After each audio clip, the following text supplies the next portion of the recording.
Hey guys, how's it going? Norchetto here. Before we get started today, I want to give a shout out to my friends over on Twitter at Atlanta Watch. Now, this is a Twitter account that is going to be keeping up to date and putting out news having to do with the Atlanta Overwatch team.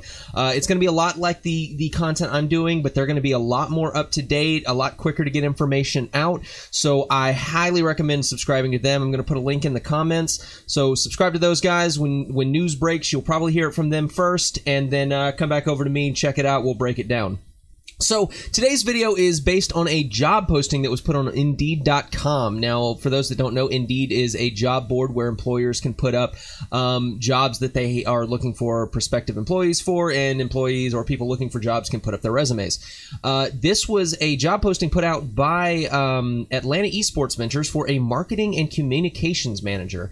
Now, going over the overview of this job, it says they are looking for a talented marketing professional who shares their fanatical passion for esports to join the Atlanta Esports Ventures team. This position will take on the unique opportunity to build the AEV and Atlanta Overwatch team's brand identity from the ground up while establishing and growing an engaged fan base across the Southeast. So this position is going to be someone who is all in on marketing the brand, possibly coming up with a lot of the brand. It says that they're also going to be reporting directly to Paul Hamilton, the president and CEO of Atlanta Esports Ventures. Paul Hamilton's name has popped up. He's the guy who came out and helped announce the team and talked about the goals for the Atlanta Esports Ventures program and the Atlanta Overwatch team. I have a feeling we're going to be hearing a lot more from Paul Hamilton, and I would love if he could become someone that we could recognize within the organization. So we should be hearing more from him, but this position is going to be someone who reports directly to him. I did want to go over a few of the job responsibilities.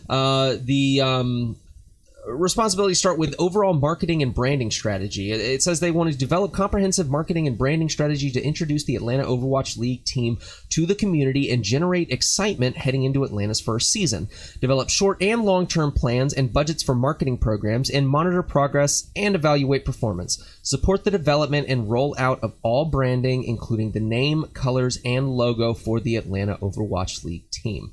So there's been a lot of speculation, especially about this part of this post.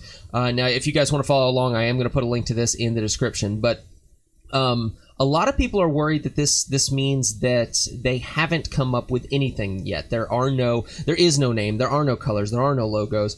And as we're at the end of August right now, and this was just posted about a week and a half ago, they still have to do interviews, hire this person on, and then get rolling with all of this. So there's a lot of fear that the branding hasn't been even started, really.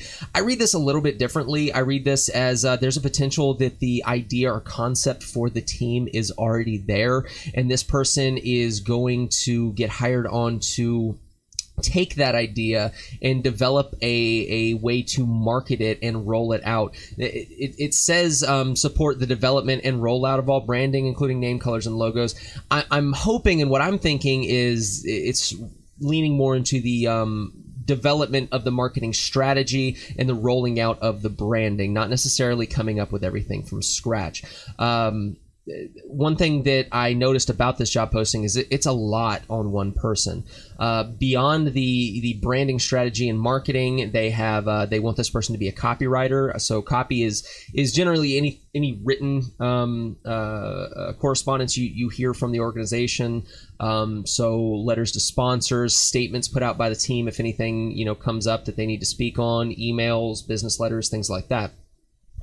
PR media relations, they want someone to build relationships with news outlets, reporters, anyone who has more questions. I'm sure there's going to be both international and national organizations looking to follow this, and probably local outlets as well that will need someone to talk to. That's who this person's going to be. Something else to note is that they want this person to media train the coaches, players, and other key contacts across the team. So this is also going to be someone training the players and the coaches on how to talk to the press and not say things they shouldn't say, and not have situations where we have to put out one of those statements trying to soften certain blows, as we've had in a few of the dramatic instances in season 1. They also want this person to handle the social media outlets. So any of your Facebook, Instagram, Twitter, things like that, all the statements put out, that really goes along with the copywriting a lot. It's whoever's going to be writing the statements that are put out in press conferences and written can very easily take that news, put it in a more palatable or bite-sized piece of information and put it out on social media. But this is also going to lead into the next one, which is digital marketing and advertising. So any of the videos you see for other teams from season 1 that were put out on YouTube, on their Twitter, or wherever they decided to put it out, this person is also going to be in charge of developing those and how that stuff is all pushed out. So again, that ties into the marketing and rolling out of all of the brand identity. After that, fan and community engagement. So this is going to be something that I'm really interested in, is going to be them coming up with fan events and reaching out to the community. A lot of times this is someone specifically, a community manager handles this. But this seems to, at least for season 1, is potentially going to fall on this person handling the other jobs we've mentioned. But specifically, it says that these engagements may include events like local player meet and greets, obviously, media tours, obviously, and creating a presence at existing events like BlizzCon and DragonCon. So I'm really happy they brought this up. If you were around for one of my previous videos where I was talking about why an Atlanta team, DragonCon came up as a big convention, a big nerddom geek convention, and something that a lot of the community would overlap with. And that's actually going on this weekend. We're in the end of August right now, and DragonCon is happening this weekend. So maybe not this year with how everything's lining up time-wise, but DragonCon seems to be one of those events that the Atlanta team could really take and make a presence at, and I'm really looking forward to see what happens there. I am not actually able to make it to DragonCon this year. Our friends over at Atlanta Watch are actually at DragonCon, and if any event or anything pops up, we're going to be hearing about it from them, so I'll keep you in the know, but definitely check them out. But in the future, especially next year, I'm looking to go to DragonCon, and hopefully after that first season, we're going to see a lot of presence from this team. Collaboration with partners. Basically, we're just this person's going to be talking to the heads of Cox Enterprises, Province, and Atlanta Esports Ventures. The higher-ups that are investing in the company, they need someone to talk to show them, how everything's going, metrics of income, and what their investment is going towards. And this person's going to handle that, not only just talking to them, but also developing the KPIs and just different insights into the running of the team that the stakeholders will really need. This person's going to be communicating that. And lastly, budgets and timelines. They want them to manage budgets and deadlines to ensure projects are completed on time and within budget. So all of these responsibilities are a lot. It's what I would honestly expect from several different people, or that this person being hired would look to hire on a couple of support staff to handle things like social media and community management. I'm a little worried. In season 1, we saw that teams that tried to put a lot of hats on this one person, where there was a lot of different jobs and it all got delegated to the same person and they were spread thin, there was a lot of organizational problems and a lot of team issues. And we had issues like, I think it was Tavik that was driving the Mayhem bus. What's up with that? I mean, it worries me when if you're already going to make this reportedly $30 to $60 million investment, make sure to do it right. Put the money in on top of that and get the right staff. Hopefully this person will either be able to handle all of this work and it'll be a lot more streamlined and easier to work with, or they'll be given the opportunity to have a support staff. But yeah, it's a whole lot. It is a whole lot. The other things on this job posting are pretty boilerplate.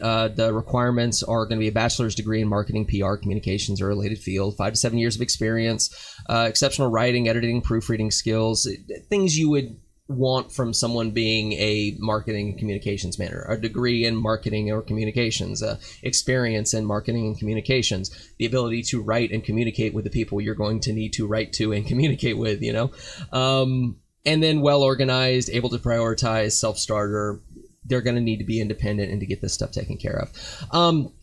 So I have actually been in contact with a couple of people who have applied to this job and have heard back. From what I understand, the interviews are actually going to be taking place starting next week. And like I said, this is the end of August. So the first week in September, they're going to be conducting these interviews.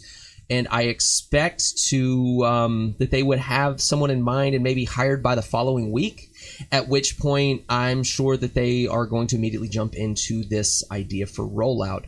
That timeline and the fact that the expansion team signing period starts September the 9th makes me feel like they already have a foundation. This is a little bit late to get started with that signing period, but there is a chance that we're not actually going to know details about the organization itself even when players get signed. They may get signed to the Atlanta team without us knowing what that team is. Now, in an ideal world, we would have some kind of announcement at Dragon Con, but again, that's this weekend, and with this post being when it is, I'm skeptical as to whether or not we're going to hear too much information on that. So yeah, guys, this is this was a lot of insight into what the organization is looking for. We're starting to get more and more information. There are rumors coming out that we're going to get a lot more information about expansion teams in the coming week. So hopefully there's going to be a lot of information about Atlanta. Like I said, September the 9th is the signing period for the expansion team. So hopefully we'll get even more information out of that. When that stuff happens, definitely check back with me, and I'm going to do my best to break everything down. Until then, head over to Twitter, check out our friends at Atlanta Watch. Again, I'll put a link in the description. They're going to be the front line in getting you information from Overwatch at Dragon Con, as well as any the quickest outlet for any Atlanta Overwatch League team news coming out. But that's it, guys. Let me know what you think. Is this too much for one person? Have you applied for the job? Do you want to apply for the job? And what does this say to you? So, yeah, that's going to be it. Let me know what you think. Put whatever you want down in the comments, and until next time, I'll talk to you later.